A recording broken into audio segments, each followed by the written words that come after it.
In today's video, I'm going to show you how to take a wrinkly, ripped gray backdrop and make it into something spectacular. I do have a free action. You can start by downloading that in the description of this video. Hi everyone, I hope you're having a great day. I've got a great tutorial for you today on how to smooth and clean paper seamless backdrops. I absolutely love using paper backdrops because it gives a really clean look to your image, and they come in so many different colors. However, Thunder Gray is the easiest color to change into different colors, and I'm going to show you how to do that today after we clean this one up. I did put a link in the description to paper at Amazon if you'd like this exact color.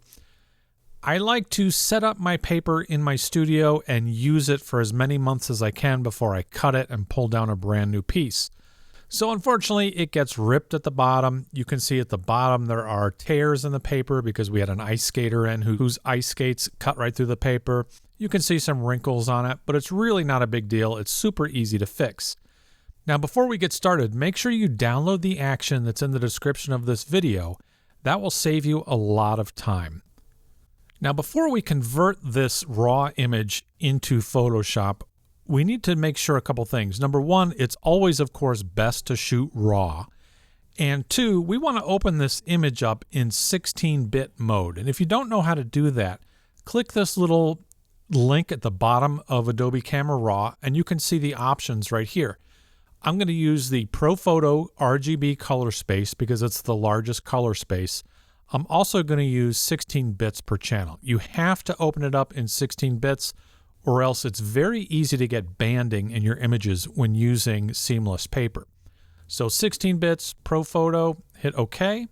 Now our image is ready to open up in Photoshop.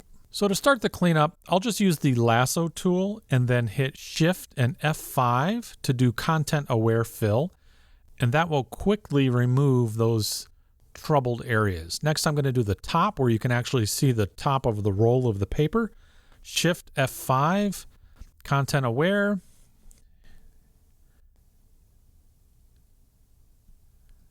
And there we go. Already it's looking a little better. We can use the patch tool to drag a circle around those little tears and simply move them to a part of the picture that looks good.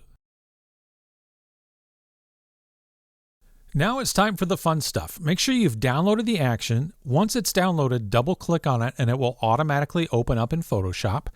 Then simply click the action and press play. What we're going to do here is make a duplicate of our background and isolate the subject with a layer mask, and it does this by using Select Subject.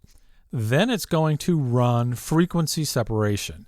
Now that's kind of a complex word. If you've never heard of frequency separation, click the little link in the top of the video right now because I have a video that explains it for beginners and how it works. But what Photoshop is asking us right now is how much do we want to blur this image, and we only want to blur it until we see the grain of the image go away. So a very low radius, 3, maybe 4. We'll try 3. Then I'm going to press OK, and the action is going to finish up. Now, if you notice, the picture doesn't look any different than it did before we ran the action. Now, you may notice that our picture doesn't look any different yet, and that's exactly what we want. Our top layer is the subject, and you can see that it's cut out. If we hold down Option and click on the little eyeball, you'll just see the subject. And you can go around and make revisions to the mask at this time if you'd like. This video really isn't about masking, so I'm not going to spend too much time on it. The more time you spend, the better it will look. But that's our subject. Underneath it, we have a texture layer, which contains all of the grain that was in the image. Below that, we have our color layer. Now I'm going to use the mixer brush. And what I'm going to do is just start coloring on the background, and the mixer brush is going to smear these colors around. If you look at the top of the screen, you can see that I have the settings as wet 100, and then the other two settings at 50%, and then the last flow at 100%. And all I'm doing is moving the colors around, And you don't even have to be careful not to color on the subject, because remember, the subject is on its own layer at the very top. So what I'm doing is just smoothing these colors out. That looks pretty nice. Let's look at before and after. Before and after. How long did we spend on that? Maybe 10 seconds. Let's zoom in a little bit and do the floor level. Again, I'm going to select my color layer with the mixer brush. I'm just going to lightly color. And anytime I see footprints or dust or discoloration, I'm just going to color over it.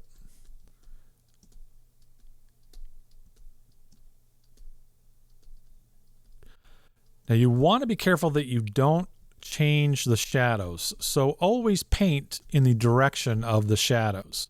We can see a shadow coming here from a backlight. We can see a little shadow that way.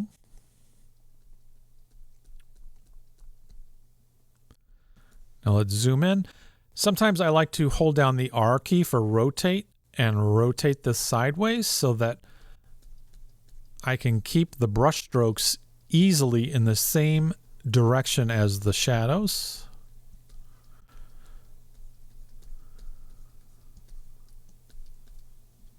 Hit escape and it will bring it back to normal. Now you can see, if you zoom in, you can still see the grain of the image, and you can also notice that there's no banding in the image. Now YouTube compresses this quite a bit, so you may be seeing banding on your screen or your phone or iPad. However, in the original image, as I'm looking at it on my monitor, there is no banding at all. All right, so here's our finished image.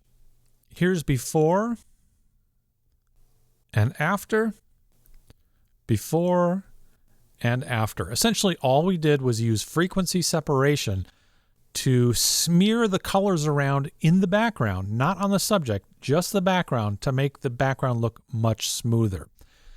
Now what can we do to spice this up a little bit? Let's add another layer above our texture layer, but below our subject layer.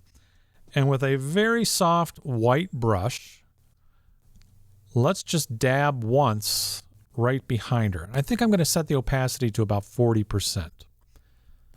One of the things I love most about using plain gray paper is that it's so easy to change to any color that you want.